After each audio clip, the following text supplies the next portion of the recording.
The relentless August sun blazed overhead as I made my way down the parked, dusty road.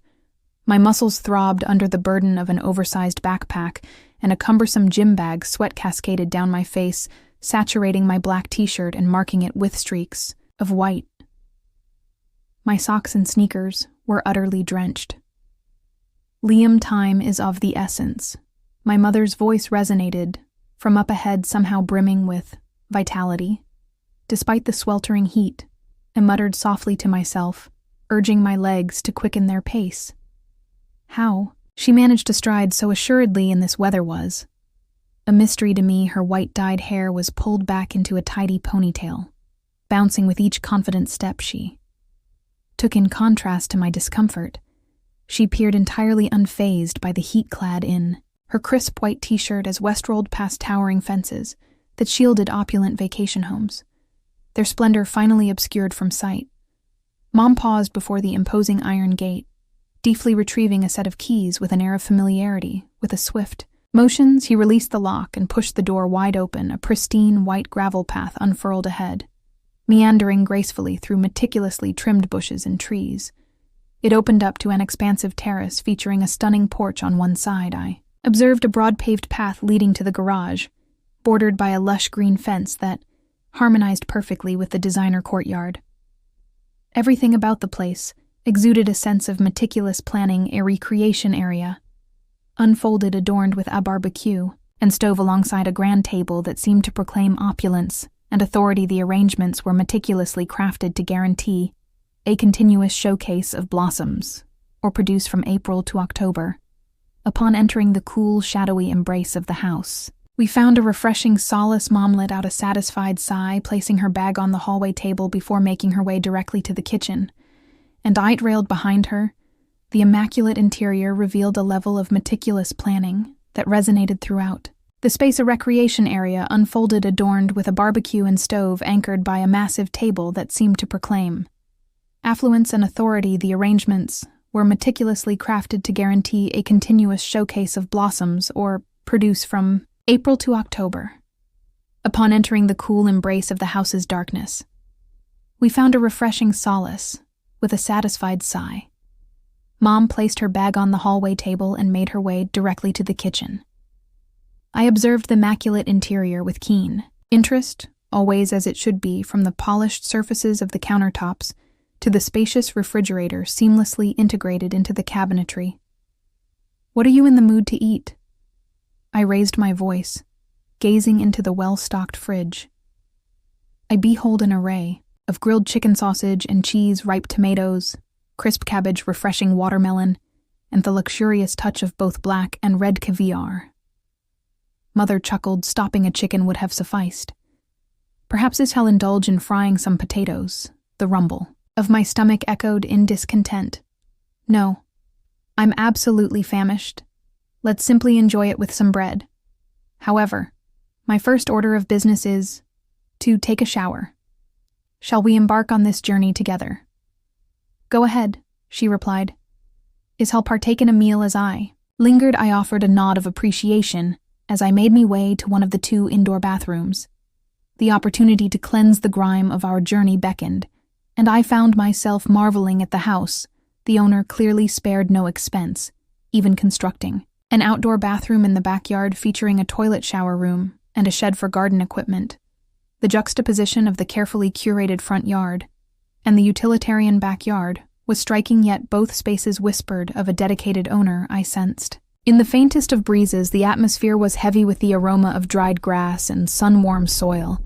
I observed Mom poised in stillness, her eyes gently shut, a solemn expression gracing her features.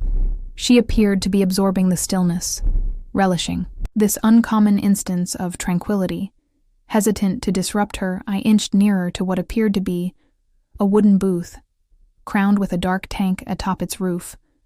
The structure was a masterpiece of craftsmanship, its pristine white paint gleaming under the light. The boards were fitted with such precision that the joints were nearly invisible. Small unglazed windows nestled just beneath the roof, while the door featured 3 vertical slots. Nearby clothes and towels were neatly hung, and a shoe shelf rested below. Completing the thoughtful design, I cautiously glanced within. The walls were adorned with a mosaic of warm hues, illustrating BS in Roman script. A gentle push of a regulator mounted on the wall would unleash a cascade of water not from a conventional shower head, but directly from the ceiling, enveloping a small patch in the heart of the cabin. The shelves were lined with an assortment of gels, shampoos, and washcloths. I stepped back, still in awe of the meticulous attention to detail, when I suddenly realized that Mom was no longer there. Believing she had returned to the house, I resolved to step inside and perhaps retrieve the food we had discussed as I strolled earlier. My thoughts drifted to Mom, the one who had nurtured me on Heron after Dad departed from his role as deputy director of a construction materials company. She vowed never to marry and seldom allowed herself a moment of respite. I had the fortune of visiting the seat twice a year, always content. Yet I couldn't recall the last time she had truly escaped for a vacation. As I wandered into the kitchen, my mind adrift in contemplation, I almost bumped into Mom, who, with a spark of enthusiasm, emitted a soft gasp of surprise as I stumbled backward. My instincts kicked in, and I reached out to steady her hands, grasping something entirely unfamiliar. Especially in the midst of her confusion and distress, I swiftly lowered my hands and retreated, murmuring, "Not quite." Mother cleared her throat, adjusting her shirt with a gentle motion. "There's no harm done," she remarked. "I found myself elevated beyond my typical state. I am merely on a quest to seek you out. Shall we venture to explore the river you spoke of?" I nodded earlier, appreciative of the diversion that resonates. "Well, allow me a moment to indulge." In a swift morsel, as I sifted through the fridge, extracting a chicken leg and a plump tomato, an unsettling sensation lingered, refusing to be dismissed. A subtle change had occurred in my perception of my mother. It was likely nothing, I reassured myself, merely the oppressive heat and the strange environment weaving illusions in my thoughts unbeknownst to home. This was merely the dawn of a summer that would transform the very fabric of my relationship with Mom. As we ventured into the woods, my thoughts still swirling from our earlier meeting, the forest wrapped around us in its refreshing embrace, a soothing relief from the sweltering heat. The atmosphere was saturated with the scent of succulent berries and earthy nuts, as a harmonious blend of bird melodies and the gentle whisper of leaves enveloped us. "Mother," I shouted, coming to the realization that she had pulled slightly. A head hold on a moment. As she pivoted, I found myself on the brink of losing my balance.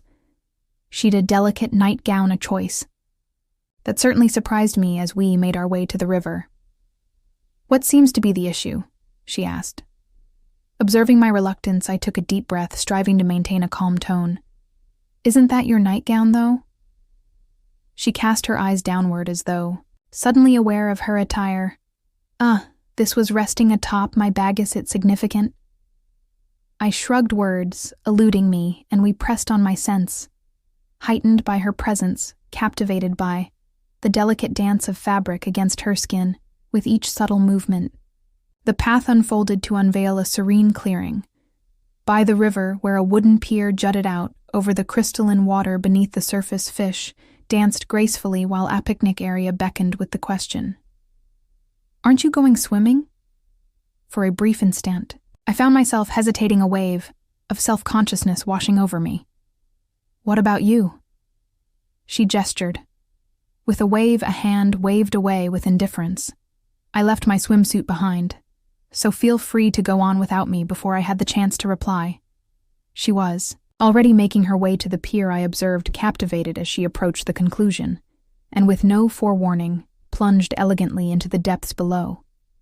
The nightgown embraced her form as she merged, revealing much yet concealing just enough. My heart raced as I shed my clothes, slipping into my shorts before plunging into the water. After her, the sudden chill was a refreshing diversion. From the tumultuous thoughts that danced in my mind, a blend of relief and apprehension washed over me. "Could you clarify what you mean?" With a soft sigh, she let her fingers glide through her damp hair. "I trust you recognize the strain that exists between us. It is unjust." I nodded, my voice lost in thessalence. She was undoubtedly right, that these emotions, whatever they might be, could not persist in the space where mother and son had paused. Her voice faded, and I felt an inexplicable pull urging me to step closer, unable to comprehend or defy its allure. We were so near now that the shimmering water was within my sight. "Mom," I inhaled slowly, my fingers grazing her cheek. For just an instant time seemed to freeze, and then with a sudden gasp she withdrew. "No," she said firmly, yet the tremor in her voice betrayed her resolve. "It is not possible, Liam, this is incorrect." The enchantment shattered and a tide of shame surged through me. "I apologize for my mumbling. I find myself at a loss, unable to meet her gaze." Mother inhaled deeply. "It's perfectly acceptable," she is, evidently making an effort to find her composure. "Both of us are weary. And in this setting it's all too simple, to become ensnared in the present. Let us simply move on from the past." I nodded, appreciative of the gesture she extended, and we glided back to the pier.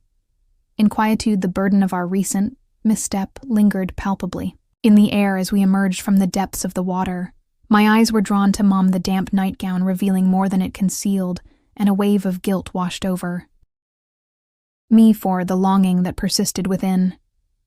"I believe it's time for me to return to the house," Mom said, twisting the water from her hair. "What is the reason behind this? Why not linger and relish the swim? I shall begin the preparations for dinner." I observed her retreating figure, a tumult of emotions waging war. Inside me, a part of me yearned to reach out to her again, to complete the connection we had nearly forged. Yet deep down, I understood she was correct. We found ourselves unable to cross that line. Regardless of how alluring it appeared, with a heavy sigh, I plunged back into the water, yearning for the rhythm of my strokes to wash away the turmoil in my mind. Yet as I glided through lap after lap, the nagging sense that a profound change had occurred between us lingered, refusing to bead. Dismissed the remainder of this vacation, unexpectedly presented itself. Lingering uncomfortably in the threshold, she flinched at the sound of my voice, then managed to conjure a smile. "Of course you may arrange the table as you wish." We toiled in quietude, the atmosphere heavy with the weight of unvoiced thoughts.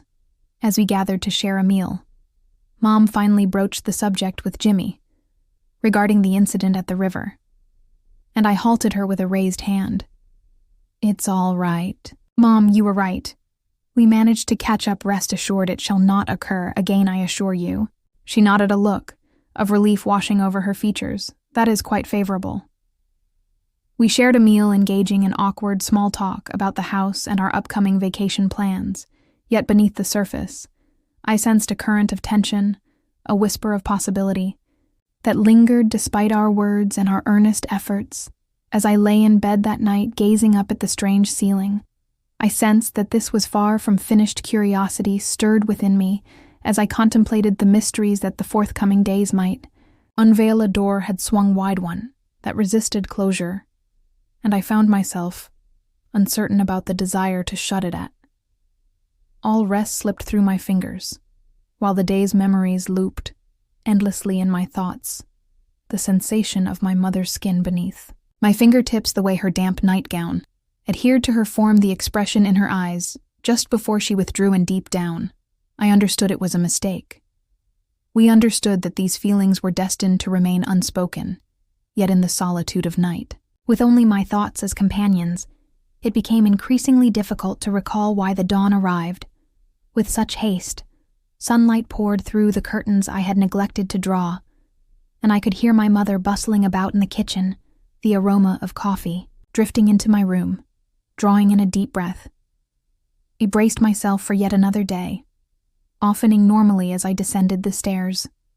A flicker of hope ignited within, suggesting that perhaps normally was no longer the desire of either of us. Upon entering the kitchen, the rich aroma of freshly brewed coffee enveloped my senses, and there stood my mother at the counter, her back turned to me. She hummed softly while preparing breakfast, clad in a light summer dress that swayed gently with her movements in the morning light. I spoke, my voice still heavy with slumber, and she offered a smile that seemed to linger just beyond the warmth of her "Good morning, Liam." My slumber was deep and restorative. "What about you?" shrugged as I pour a steaming cup of coffee. The rich aroma fills the air, inviting me to savor the moment.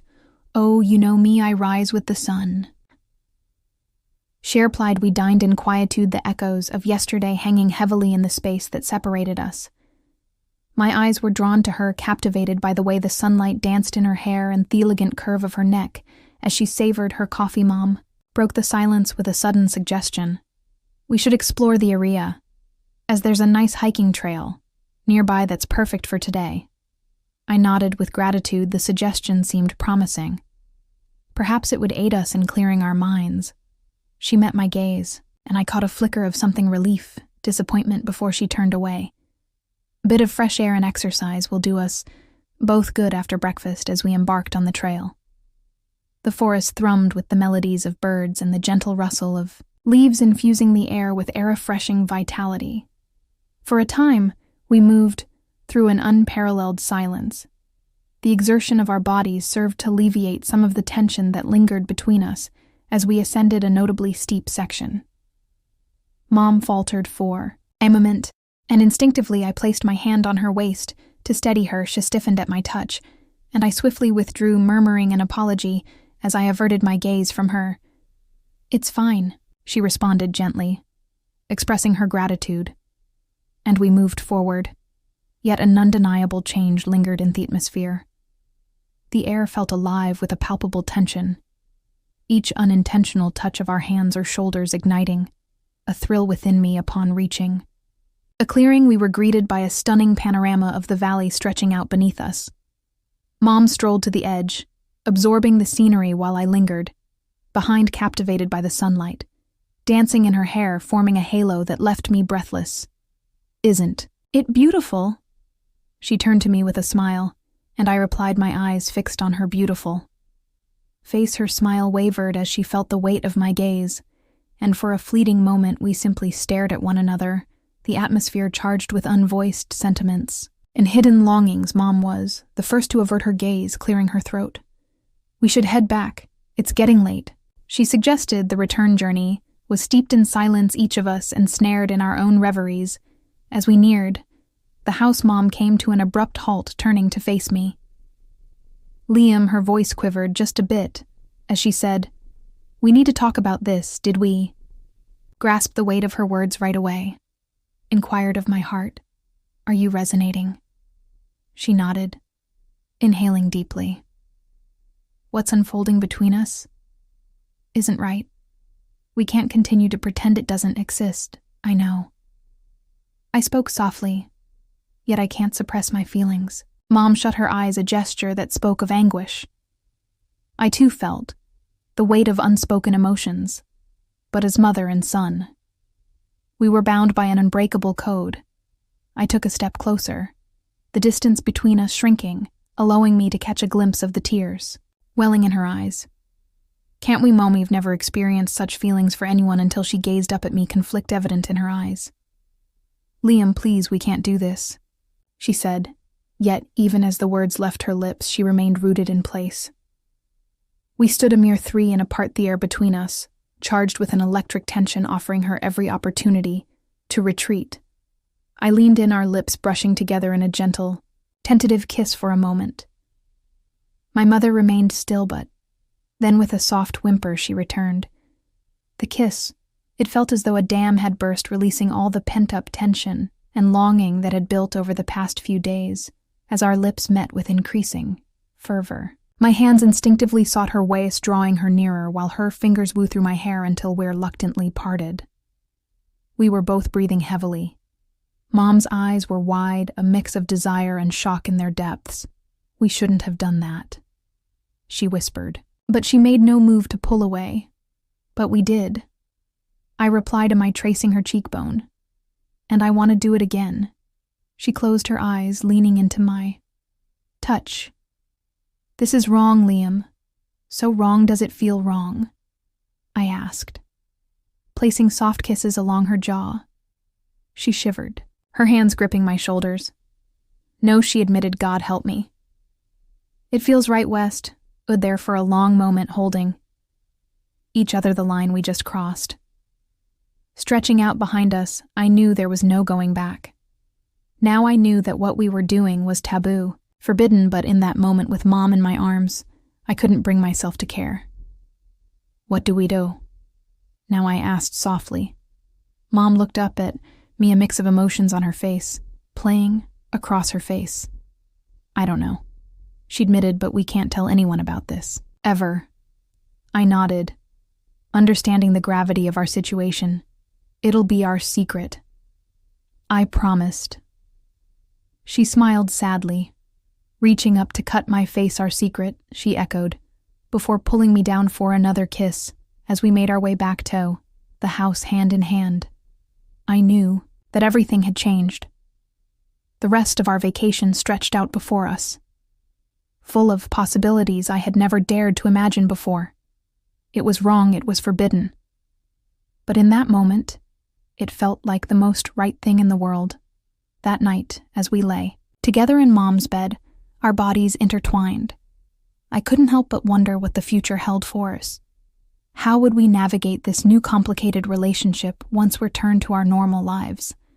But as Mom snuggled closer in her sleep, I pushed to put those thoughts aside for now. I would live in this moment, savoring every second of our forbidden